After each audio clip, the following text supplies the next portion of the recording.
এইরকম একটা প্রশ্নের অপেক্ষায় আমরা ছিলাম। আমরা এর জাতীয় গুরুত্ব সবাই অনুধাবন করেছি, এই জন্য সবাইকে ধন্যবাদ।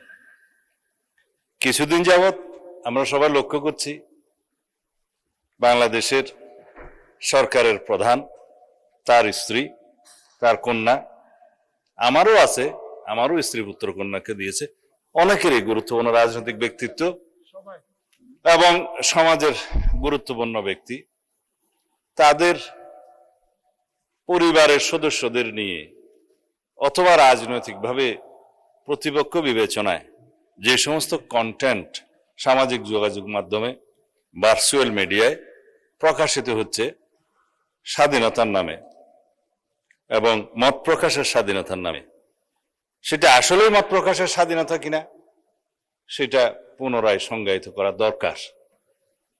আমরা সেজন্য এই সামাজিক যোগাযোগ মাধ্যম বা যেটাতে আইনি ভাষায় আমরা বলছি cyber space, which includes everything, social communication media, virtual media সহ সবকিছু ইনক্লুড করা হবে এবং এই সংজ্ঞাগুলো নতুনভাবে সংজ্ঞায়িত হচ্ছে।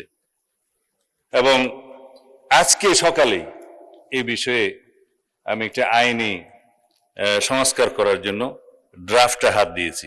আমি জানতাম না আজকে এই কোয়েশ্চেনটা এখানে আসবে, এবং এটা মন্ত্রণালয় হিসেবে তথ্য মন্ত্রণালয়ের বিষয় যেহেতু কোরিলেটেড, আর এখানে সংসদে একটা বিধি মোতাবেক কেউ না থাকলে আমার জবাব দেওয়ার একটা বিধান আছে, সেই জন্য মাননীয় চিফ হুইপ একটা চিঠি আপনাদের দিয়ে রাখছি, ওই হিসাবে বলছি।